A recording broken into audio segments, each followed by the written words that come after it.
Boss J, magandang gabi po. Tawagin mo na lang akong Miggy, 35, may asawa at isang anak. Tahimik na ang buhay ko, pero may bahagi ng kabataan ko na parang isang bangungot. Nangyari yun noong 14 pa lang ako, nung mag-ampon ng pamilya namin ng isang bata. Tawagin na lang natin siyang Jenny.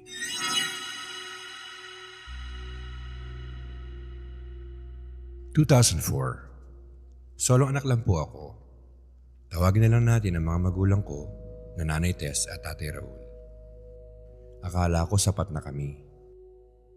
Pero may isang lihim na matagal kong naramdaman pero hindi ko lubos na nauunawaan. Yung lungkot sa mga mata ni Nanay tuwing may nakikita siyang batang babae. Isang gabi, habang nag-aayos kami ng paninda sa aming mini grocery, narinig kong nag-uusap si Nanay at Tatay. Hindi nila alam na nakikinig ako mula sa gilid. Raul, hindi ko pa rin matanggap. Kung hindi lang ako na-stress noon, baka buhay pa sana siya. Hindi mo kasalanan yung Tess. Yung pagkawala ng bata. Hindi natin hawak yun. Pero ilang taon na rin mula nang malaglag siya, Raul. Wala na tayong kasunod kay Miggy. Kung wala tayong magagawa, tatanda siyang mag-isa. Natahimik si Tatay. Ako, hindi ko agad naintindihan. Pero doon ko lang nalaman na nagkaroon pala ako ng dapat naging kapatid. Pero hindi na ipanganak. Ilang linggo ang lumipas, inaya ako ni Nanay sa barangay hall. Wala siyang detalyeng sinabi. Doon ko unang nakita si Jenny. 12 anyos ng panahon na yon.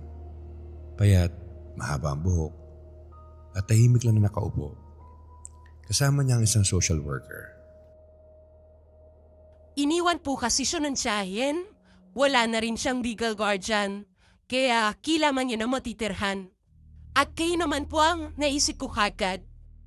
Nagkatinginan si Nanay at Tatay.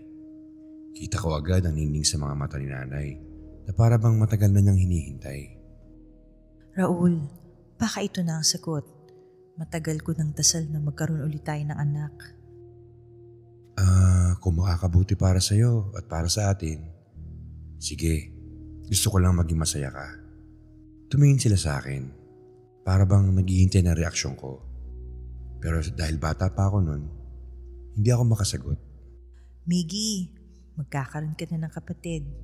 Hindi na ikaw mag-isa. Hindi ako nakapagsalita. Hindi ko alam kung matutuwa ako o matatakot. At kinabukasan, nasa bahay na namin si Jenny. Sa unang linggo, parang blessing. Tahimik siya, magalang. Palaging nakikisalo sa gawaing bahay. Kahit sa grocery, kusa siyang nag-aabot ng paninda at nag-aayos sa mga estante. Patulungin naman. Tingnan mo, Miggy, ang kapatid mo. Ang sipag. Ganyan dapat ang kasama mo. Boss J, aaminin ko, hindi ako sanay na may tinatawag na kapatid. Hindi ko rin alam kung dapat ba ako matuwa. Kalaunan, napansin kong madalas na kay Jenny na ang atensyon. Kapag may pasalubong, kay Jenny muna. Kapag may papuri, kay Jenny agad. Isang araw, nagdala ako ng medal mula sa quiz bee namin. Proud na proud ako kaya pinakita ko kay Nanay. Ma, ito nanalo ako ng award. Pwede ba natin ilagay sa istante? Sa drawer na lang muna, anak. Ang dami na kasing nakapatong. Kinabukasan, si Jenny may certificate sa handwriting contest sa school. Inilagay agad ni Nanay sa frame at ipinaskil sa sala. Hindi na ako nakapagtalo.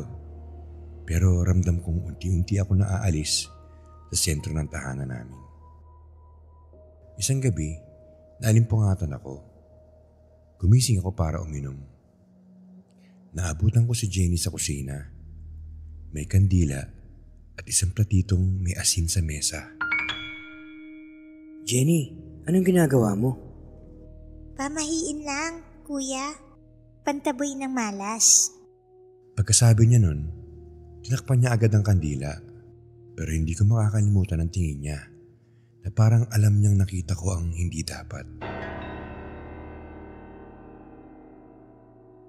Makalipas ang ilang buwan mula nang dumating si Jenny, malinaw na ang pagbabago sa bahay at negosyo namin.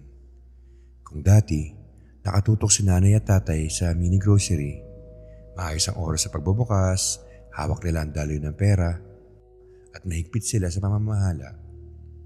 Ngayon, parang lahat ng atensyon nila nakatutok na lang kay Jenny.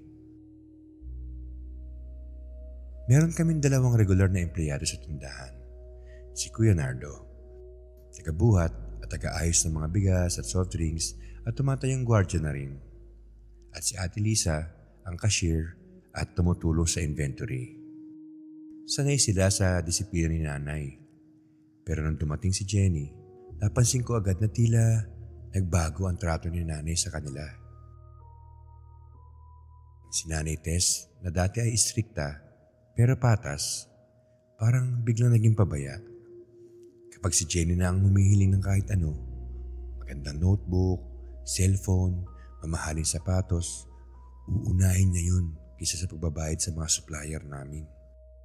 Ma'am Tess, wala na po tayo atang bigas na nakastock. Kailangan na po yata nating umorder. Bukas na lang. Hindi po pwedeng umabot ng ilang araw. Pagkatapos, sabay titigil sa trabaho para asikasuhin si Jenny. Papakainin, kukwentuhan, parang walang ibang mahalaga sa kanya. Si Ate Lisa naman, minsan lumapit at nagpahiwatig. Ma'am, hindi na po tayo nakapagbayad sa supplier sa tamang oras. Pahaputulan na tayo ng credit. Liza, trabaho mo ay bilangin ang benta. Hindi makialam sa desisyon. Huwag kang mangamba. Alam ko ginagawa ko. Pero kita sa mga mata niya na wala talaga siyang pakialam. Basta maibigay lang ang gusto ni Jenny. Si Tatay Raul naman, na dati ay may sariling desisyon sa negosyo, naging parang anino na lang ni nanay. Kung anong sasabihin ni nanay, iyon ang nasusunod. Para bang wala na siyang opinyon. Pag si nanay ang humiling, agad siyang nasusunod. Kapag ako nagbibigay ng suhestyon, hindi na rin siya nakikinig. Pa, kailangan na natin dagdagan ng order ng soft drinks. Puro reklamo na yung mga suki natin, no? Ay nako, Miggy. Ang nanay mong tanongin mo dyan. At pag bumabaling naman ako kay nanay, hindi na siya nakikinig. Abala lang siya sa pagbibigay ng pansin kay Jenny. Isang gabi, hindi ko na kinaya. Nakita kong bumili si nanay ng bagong bag at sapatos para kay Jenny. Gamit ang pera namin na pambayad dapat sa supplier. Ma, bakit puro kay Jenny na lang? Hindi niyo ba nakikita na lumulubog na ang negosyo natin? Nakakalimutan niyo na ultimo pagbabayad sa supplier. Miggy, huwag kang magselos. Hindi mo naiintindihan. Si Jenny ang kailangan natin ngayon. Siya ang sagot sa dasal ko noon pang malaglag ang kapatid mo. Pero ma, hindi pa ba ako sapat? Ako ang anak niyo. Pero parang wala na akong halaga sa inyo. Kahit ang negosyo natin, pinapabayaan niyo na para lang masunod ang lahat ng luho niya. Biglang lumapit si tatay na tahimik lang kanina at sinampal ako. Itigil mo yan, Miggy. Huwag mong pinagsasalitaan ng nanay mo ng ganyan. Napatigil ako, Boss Jay. Hindi ako makapaniwala. Hindi pa ako napapalo ni tatay kahit kailan. Kahit nung bata pa ako. Pero ngayong nagsalita ako, imbis na ipagtanggol ako, siya mismo ang kumalaban sa akin. Boss Jay, tumulo ang luha ko. Hindi lang dahil sa sakit ng sampal, kundi dahil naramdaman kong wala na akong kakampi sa bahay. Ang mga magulang ko, na dati haligi ng pamilya, ngayon ay parang napako ang isipan kay Jenny at wala nang puwang para sa akin. At si Jenny, nakaupo lang sa gilid, tahimik. Nakikinig. Paglingon niya sa akin, ngumiti siya. Isang ngiting mahinhin pero kakaiba. Parang sinasabi niya na, Ako na ang mahalaga dito, hindi ikaw. Boss Jay, lumipas ang mga buwan at mas lalo pang lumala ang sitwasyon sa grocery namin. Madalas delay ang pasahod ni nanay. Si tatay, kahit may delivery, parang mas pinipili pang sumama kay Jenny sa mga school activity. At si Kuya Nardo at Ate Lisa, parehong halatang nahihirapan na, pero hindi nagkasalita. Isang araw, Narinig kong nagbubulungan dalawa habang inaayos ang chiller. Hindi na normal to, Nardo. Puro bata na lang inaatupag ng mag-asawa. Baka magsara na lang tayo bigla. Ay, ewan ko nga rin eh. Dati, kahit istrikta si Ma'am Tess, alam mong patas. Pero ngayon parang wala nang pakialam basta masunod si Jenny. Naramdaman kong totoo ang sinasabi nila, Boss J.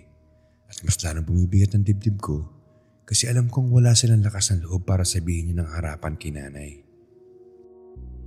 Sinubukan kong muling kausapin ang mga magulang ko isang gabi habang nagkasara kami ng tindahan. Ma, pa, napapansin niyo ba?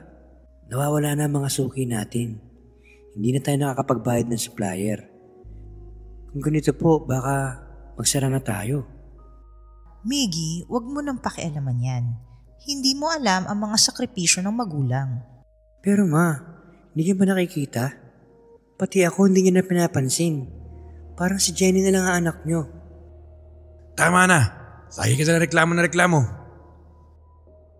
At gaya ng inaasahan, pinagalitan ako ng wala man lang dahilan. Nararamdaman kong para bang wala na sila sa sariling isip. Nagsimula na rin magreklamo ang mga empleyado. Isang gabi, lumapit si Ate Lisa kay nanay. Ma'am Tess, pasensya na po. Pero kung hindi na maayos ang sweldo namin, baka kailangan ko nang lumipat. Sa halip na makiusap, nagulat ako sa napakalamig na sagot ng nanay ko. Kung ayaw mo, umalis ka. Hindi ka namin pipigilan. Doon ako natigilan, Boss J. Dati, halos makiusap si nanay sa mga empleyado namin para manatili. Samantalang ngayon, parang wala na siyang pakialam. Basta maibigay lang ang luho ni Jenny. Isang kapitbahay ang nagrekomenda na kumuha na kami ng katulong. Dahil napapabayaan na ni nanay at tatay ang bahay, pati ang negosyo. At kinabukasan, dumating si Aling Miding. Nasa mga 50 plus na po. Byuda, payat pero mukhang matibay naman ang katawan. Dati raw siyang katulong sa palengke sa tindahan ng pinsan niya. Pero simula nang mamatay ang asawa niya, naghanap na lang siya ng trabaho. Tahimik siya, pero may titig na parang maraming alam. Magandang araw po. Ako na po tutulong dito sa bahay. Maglilinis, magluluto, kahit pagmamanday ng tindahan kung kinakailangan. Basta kaya ng katawan ko, gagawin ko. Boss J, hindi naman po siya yung tipong pakialamera. Pero sa unang linggo pa lang, napansin ko agad na tila iba ang tingin niya kay Jenny. Hindi naman nagtatanong si Aling Miding. Pinapanood lang niya.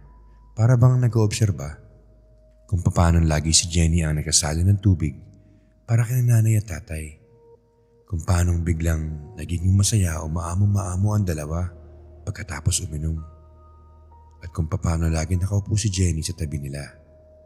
Parang dun din sila kumukuha ng lakas. Isang gabi, nag-uusap kami habang naghuhugas siya ng plato. Miggy, napapansin mo ba? Kapag si Jenny ang nag-aabot ng tubig, parang gumagaan ang mood ng nanay at tatay mo. Pero kapag ikaw o kahit sino, parang walang epekto. Ha, opo, Aling Miding. Akala ko nga po ako na nakakapansin eh. Hindi normal yan, iho. Hindi normal. Kinabukasan, maaga siyang gumising at siya nag-abot ng kape kay tatay. Tahimik lang kami naghintay. Halos buong umaga, para bang lutang si tatay, hindi masyadong makausap. Kinagabihan, si Jenny ang nag-abot ng tubig. Pagkalagok nila, biglang bumalik ang sigla nila. Ang dating pagod, napalitan ng paglalambing. Pero hindi sa akin, kay Jenny lang. Nung tumingin sa akin si Aling Miding at sabay bulong. Ito na nga kinatatakutan ko. Nagayuma mga magulang mo. Hindi siya basta-basta nakaisip lang. May nagtuturo sa kanya.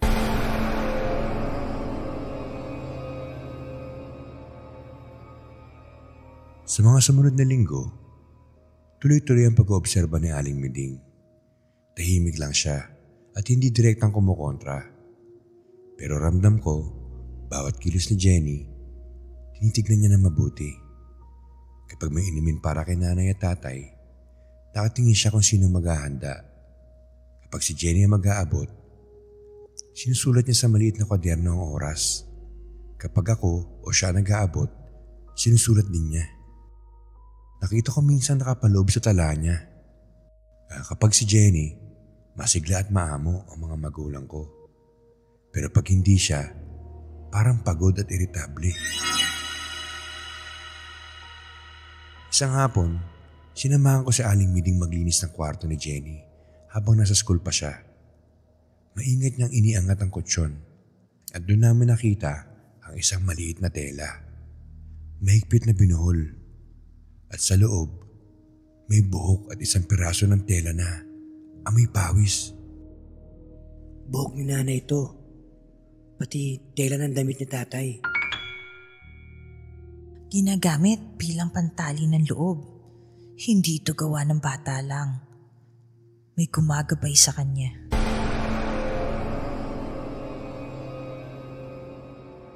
Binalik namin ang lahat sa dati. Huwag mong ipakita agad sa nanay at tatay mo. Hindi pa sila makikinig. Baka ikaw pa ang pagbalingan. Maghintay tayo. Samantala, ang nanay ko, na dati kahit papano ay may lambing pa rin sa akin, tuluyan na nag-iba. Para bang naging ibang tao na siya. Sa mga empleyado namin, naging malamig siya. At pag sa akin, laging may puna. Isang gabi, nag-abot ako ng report tungkol sa mga kulang na benta. Ma, pa, sabi ni Ate Lisa, malaki na po ang short sa cash flow natin. Kung hindi daw po tayo makakabayad sa supplier bukas, hindi na tayo makaka-order ng bigas. Miggy, puro ka problema. Kung hindi mo kaya, huwag kang makialam. Mas mahalaga sa amin ang kaligayahan ng kapatid mo. Si tatay naman, nakaupo lang sa tabi at tumangulang. Hindi nagsalita, parang puppet na lang siya ng nanay ko. Hindi na ako nakatiis, Boss Jay. Ma, pa, hindi niyo na ba ako anak? Lahat na lang kay Jenny eh. Pati negosyo natin pinabayaan niyo na para masunod lang siya. Biglang bumangon si tatay at sumigaw. Itigil mo yan, Miggy. Huwag mong pinagsasalitaan ng nanay mo ng ganyan. Sa sobrang galit, muntik na niya akong sapakin kung hindi lang siya pinigilan ni Aling Miding. Sir Raul, tama na. Bata yan. Anak niyo rin yan. Sandali siya natauhan, Boss Jay. Pero halata sa mga mata niya, nawala siya sa sarili. Kinagabihan, nag-usap ulit kami ni Aling Miding sa kusina. Doon niya unang binahagi ang sarili niyang kwento. Miggy, alam ko ang nakikita ko. Bata pa ako, lumaki ako sa Samar. Ang tiyahin ko, manghihilot. Doon ko unang nakita ang ganitong klase ng mga bagay. Buhok na ginagamit para itali ang loob ng tao. Asin na nilalagay sa sulok ng bahay. Tubig na hinaluan ng langis para bumigat ang damdamin. Noon, hindi ko maintindihan pero nakita ko na kung paano unti-unting nawawala ang sarili ng tao kapag palaging may tali sa kaluluwa. Tahimik lang ako. Hindi ko alam, Boss Jay, kung matatakot ako o manghihinayang. Miggy, hindi si Jenny ang puno ng lahat ng ito. May nagturo sa kanya at hanggat hindi natin nalalaman kung sino, hindi natin mababawi ang nanay at tatay mo. Isang gabi, hindi nagising si Jenny sa oras para mag-abot ng tubig. Ako ang nakapag-abot ng baso kina nanay at tatay. Pagkatapos nun, sa unang pagkakataon, nakita kong nag-away silang dalawa. Raul, bakit hindi ka bumili ng gamot kahapon? Nakalimutan mo na naman? Ikaw nga din nakalimutan mo pang mag-order ng bigas. Natigilan ako.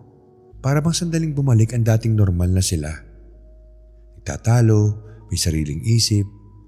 Pero paglabas ni Jenny mula sa kwarto, dala ang isang baso ng tubig at inabot ito. Para bang biglang nagbago ang tono at naging maamo ulit. Doon ako lalong nakumbinsi. Hawak na sila ni Jenny.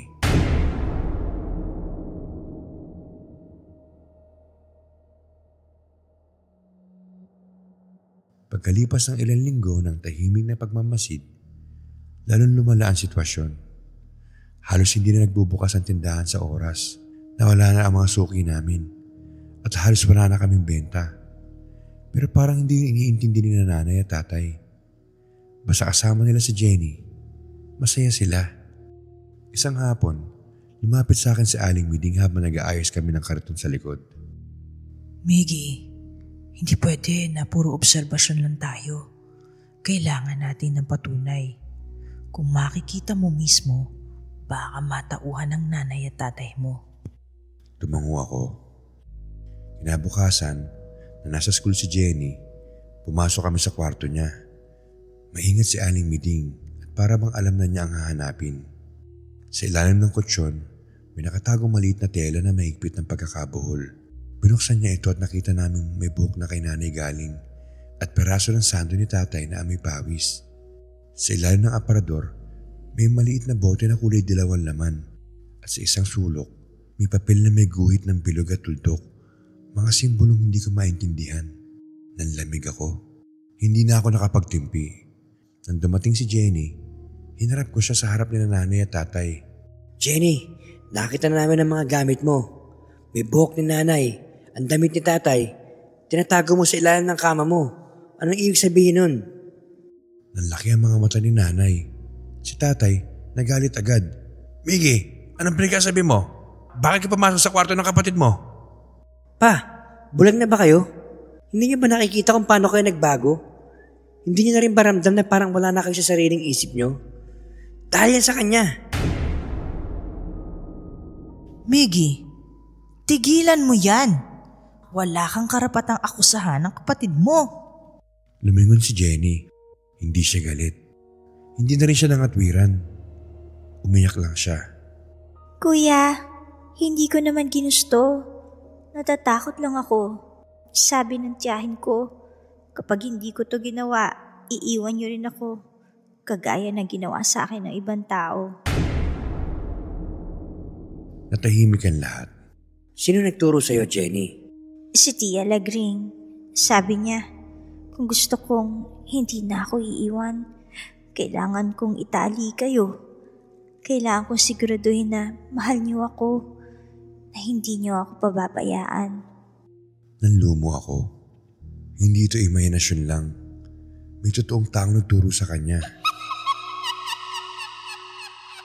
Pero kahit hawak ko ng ebidensya, kahit narinig na namin ang pangalan, parang nakatali pa rin si nanay at tatay. Miggy, tigilan mo na. Bata si Jenny. Hindi niya alam ang ginagawa niya. Kami ang mali kung bakit siya napilitan. Kung anong kailangan ni Jenny, iyon ang tama. Parang lalo silang kumapit sa bata, kahit harap-harapan ang katotohanan. Doon tumindig si Aling Miding. Tess, Raul, makinig kayo. Hindi ko kayo niloloko. Ang hawak ni Jenny ay hindi laruan. Ang buhok niyo, ang pawis niyo, ginamit para itali ang loob niyo sa kanya. Hindi niya lahat kasalanan, pero kung hindi niyo haharapin, masisira kayo. Hindi lang negosyo, pati pamilya niyo. Natahimik silang lahat. Si nanay umiyak at si tatay nakatitig lang kay Jenny. Ako, ramdam kong narating na namin ang puntong hindi na kami pwedeng umiwas. Pagkatapos ng pag-amin ni Jenny, mabigat ang katahimikan. Lumuhod siya at umiyak. Si nanay at tatay, yakap siya pero halatang naguguluhan. At ako, galit at nanalambot. At si Aling Miding, matatag na parang alam na niyang darating ang gabing ito. Tess, Raul, kailangan na nating putulin ang tali. Hindi ito laro-laro. Kung pababayaan niyo, kayo mismo ang mawawala. Sa bakuran, nagsiga si Aling Miding at isa-isa nilagay ang mga gamit ni Jenny. Habang nasusunog, parang may bigat na unti-unting bumababa mula sa dibdib ni nanay at tatay. Parang ngayon lang ako nakahinga. Ako rin, para akong nagising mula sa isang mahaba at masamang panaginip. Si Jenny, umiyak ng malakas. Hindi siya nagwala, pero tuloy-tuloy ang luha. Pasensya na. Ayoko lang maiwan. Sabi ni Tia Lagring, kung hindi ko gagawin, iiwan niya rin ako. Kagaya ng lahat ng gumawa sa akin dati. Noong ko narinig ang sakit na hindi ko inaasahan. Hindi lang pala siya ang salarin, kundi biktima rin. Kinabukasan, ipinatawag yung social worker na nagdala kay Jenny noon. Ipinaliwanag ni Aling Miding na may mga bagay na hindi na dapat hayaan sa bata. Hindi na niya binanggit yung kulam na ang diretsahan. Pero sinabi niya na si Jenny ay ginabayan ng isang maling tao at kailangan na mas matinding paggabay. Pero sinabi niya na si Jenny ay tinuruan ng isang maling tao at kailangan na mas matinding gabay. Umiyak si nanay habang pinapaliwanag na hindi na nila kayang ituloy ang pag-aalaga kay Jenny. Si tatay, tahimik lang, nakayuko. Jenny, lilipat ka muna sa isa pang tahanan. May counseling doon. May tutulong sa'yo. Si Jenny, tahimik lang. Nung sumakay siya sa sasakyan, saglit siyang lumingon. Hindi galit ang mata niya, kundi lungkot at pagod. Ilang buwan matapos siyang umalis, nabalitaan namin na inilipat siya sa bahay ampunan sa Iloilo. Doon daw sumailalim siya sa counseling. Sa una, mahirap daw siyang pakisamahan. Madalas siyang tahimik at minsan umiiyak mag-isa sa sulok. Pero unti-unti raw, natututo na siyang magbukas. Ilang taon pa, nalaman namin na si Jenny ay nilipat na sa isang foster family. Doon na siya tumira hanggang sa tumandaan ng konti. Pero hindi ko alam kung kumpleto nawala sa kanya ang mga tinuruan tiyahin niya. Samantalang kami sa bahay, unti-unti nang bumalik sa normal. Bumalik na ang mga suki namin at nabayaran na ang mga utang. Unti-unti na rin bumangon ang aming mini-grocery. Boss J, ngayon 35 na ako. May sarili ng pamilya. Madalas, kapag tinitignan ko ang mga anak ko habang natutulog, hindi bilang masamang tao, kundi bilang isang batang naging biktima rin. Boss J, na-realize ko na ang totoong horror ay hindi lamang sa kulam at gayuma. Ang tunay na nakakatakot ay ang makita mong kaya kang talikuran ng sarili mong pamilya. Hindi dahil hindi ka nila mahal, kundi dahil nakatali na ang puso't isipan nila sa iba. At ang iniwang anyo ni Jenny, hanggang ngayon, hindi pa rin lubusan na aalis. Maraming salamat po sa pagbasa ng kwento ko. More power and God bless. Kung nagustuhan mo ang kwento, huwag kalimutang i-like at mag-subscribe na rin para sa mas marami pang kabaliwan at kababalagahang kwento dito sa Isip na Ligaw Horror.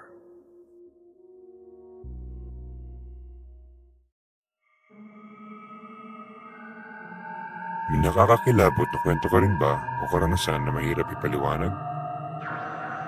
Ipadala sa amin sa isipnaligawhorror@gmail.com at baka ikaw na susunod na feature sa aming next episode.